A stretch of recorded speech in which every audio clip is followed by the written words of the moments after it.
जय हिंद दोस्तों। UPSC PT 2023 के संभव सीरीज में आपका स्वागत है।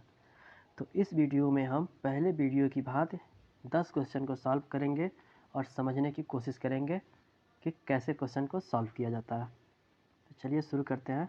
क्वेश्चन नंबर 1, निम्नलिखित कथनों पर विचार कीजिए। पहला कथन है, मंत्रिपरिषद के सदस्यों की कुल संख्या लोकसभा के कुल सदस्य संख्या के 15% से अधिक नहीं होनी चाहिए। ये कथन सही है। मंत्रिपरिषद सहित प्रधानमंत्री सहित मंत्रिपरिषद के सदस्यों की कुल संख्या लोकसभा के कुल संख्या के 15% से अधिक नहीं होगी। यह प्रावधान 91वें संविधान संशोधन 2003 के द्वारा जोड़ा गया था। दूसरा कथन है, मंत्रिपरिषद की सलाह राष्ट्रपति पर बाध्यकारी होगी। यह भी कथन सही है। अनुच्छेद 74 में प्रावधान है कि राष्ट्रपति को अपने कार्यों के निष्पादन में सहायता और सलाह देने के लिए एक मंत्रिपरिषद होगी, जिसका प्रधान प्रधानमंत्री होगा। 42वें और 44वें संविधान संशोधन अधिनियम के द्वारा मंत्रिपरिषद की सलाह को राष्ट्रपति के लिए बाध्यकारी बना दिया गया। उपर्युक्त कथनों में से कौन सा कथन सही है? तो इसका सही उत्तर हो जाएगा विकल्प सी, 1 और 2 दोनों। नेक्स्ट क्वेश्चन देखते हैं। नेक्स्ट क्वेश्चन है, निम्नलिखित कथनों पर विचार कीजिए। पहला कथन, लोकसभा भंग होने के बाद भी मंत्रिपरिषद का विघटन नहीं होता है। ये कथन सही है। 1971 में सर्वोच्च न्यायालय ने कहा कि लोकसभा के विघटन के बाद मंत्रिपरिषद का विघटन नहीं होगा। दूसरा कथन, संविधान के अनुसूची 2 में मंत्रियों के वेतन और भत्ते का प्रावधान है। ये कथन गलत है।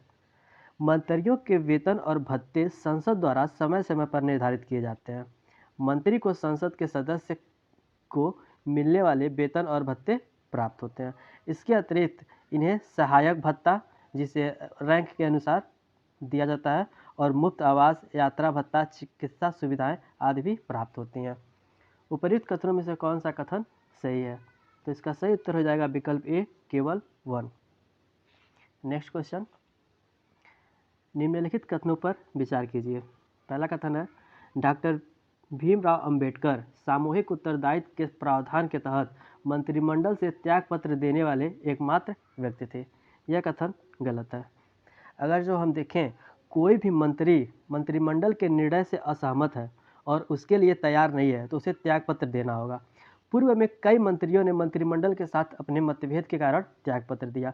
जैसे उदाहरण के लिए हम भीमराव अंबेडकर को ही ले लें, तो वो 1953 में हिंदू कोड बिल पर अपने सहयोगियों के साथ मतभेदों के चलते त्यागपत्र दिया था।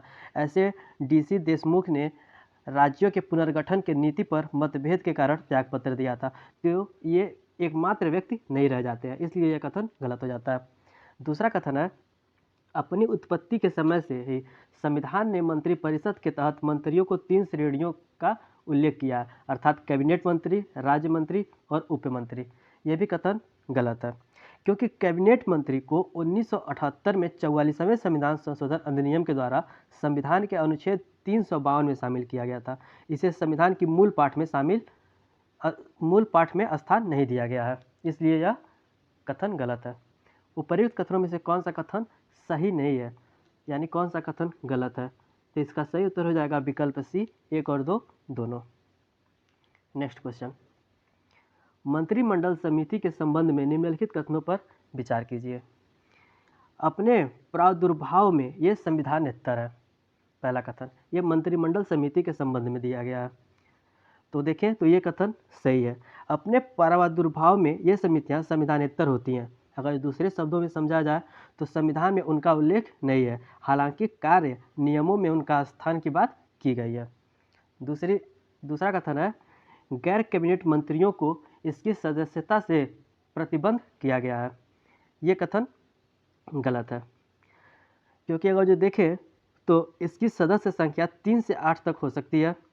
सामान्यतः इनके सदस्य केवल कैबिनेट मंत्री होते हैं, गैर कैबिनेट नहीं, तथा गैर कैबिनेट मंत्रियों को उनकी सदस्यता से प्रतिबंध नहीं किया गया है। उपर्युक्त कथनों में से कौन से कथन सही नहीं है? तो इसका सही उत्तर हो जाएगा विकल्प बी, केवल 2। नेक्स्ट क्वेश्चन, निम्नलिखित कथनों पर विचार कीजिए। राजनीतिक मामलों की समिति को प्रायः सुपर कैबिनेट के रूप में वर्णित किया गया है। ये कथन सही है।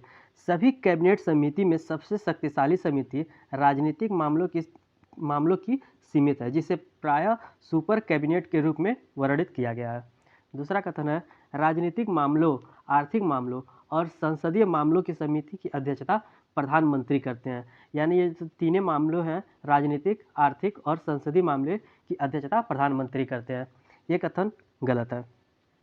राजनीतिक मामलों की सीमित घरेलू और विदेशी मामलों के संबंधित सभी नीतिगत मामलों को देखती है और इसकी अध्यक्षता प्रधानमंत्री करते हैं। आर्थिक मामलों को देखें तो इसकी अध्यक्षता भी प्रधानमंत्री करते हैं, लेकिन संसदीय मामलों की समिति संसद के सरकारी कामकाज की प्रगति को देखती है और इसकी अध्यक्षता गृह मंत्री द्वारा की जाती है। इसलिए यह कथन गलत है। उपर्युक्त कथनों में से कौन सा कथन सही है? तो इसका सही उत्तर हो जाएगा विकल्प ए, केवल 1। नेक्स्ट क्वेश्चन है भारत वन स्थिति रिपोर्ट 2021 के संबंध में निम्नलिखित कथनों पर विचार कीजिए। टाइगर रिजर्व को वन क्षेत्र में पहली बार 2021 में जोड़ा गया। यह कथन सही है। अगर भारत स्थिति रिपोर्ट 2021 की विशेषताओं को देखें तो इसमें पहली विशेषता यही थी कि इसने पहली बार टाइगर रिजर्व यानी टाइगर कॉरिडोर और गिर के जंगल जिसमें एशियाई शेर रहते हैं, वन आवरण का आकलन किया। इसलिए यह कथन सही हो जाता है। दूसरा कथन है क्षेत्रफल की दृष्टि से मध्य प्रदेश में देश का सर्वाधिक वन क्षेत्र है। यह भी कथन सही है। तीसरा कथन है पन्ना टाइगर रिजर्व में भारत का सबसे अधिक वन क्षेत्र है। यह कथन गलत हो जाता है, क्योंकि अरुणाचल प्रदेश के पक्के टाइगर रिजर्व में सबसे अधिक लगभग 97% वन आवरण है। उपर्युक्त कथनों में से कौन सा कथन सही है? तो इसका सही उत्तर हो जाएगा विकल्प बी, केवल 1 और 2। नेक्स्ट क्वेश्चन, निम्नलिखित कथनों पर विचार कीजिए। प्रौद्योगिकी हेतु राष्ट्रीय शैक्षिक संगठन सरकार और भारत की शिक्षा प्रौद्योगिकी कंपनियों के बीच एक सार्वजनिक निजी भागीदारी मॉडल पर आधारित है। ये कथन सही है। दूसरा कथन है NEAT 3.0 पहल के तहत सरकार एंड टेक कंपनी द्वारा पेश किए जाने वाले पाठ्यक्रमों की एक श्रृंखला हेतु मुफ्त कूपन वितरित करने की योजना बना रही है। यह भी कथन सही है।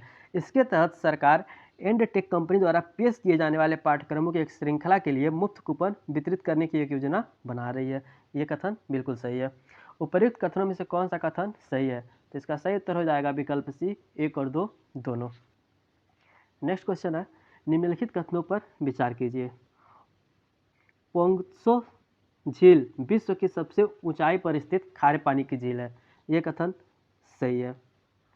यह केंद्र शासित प्रदेश लद्दाख में स्थित है।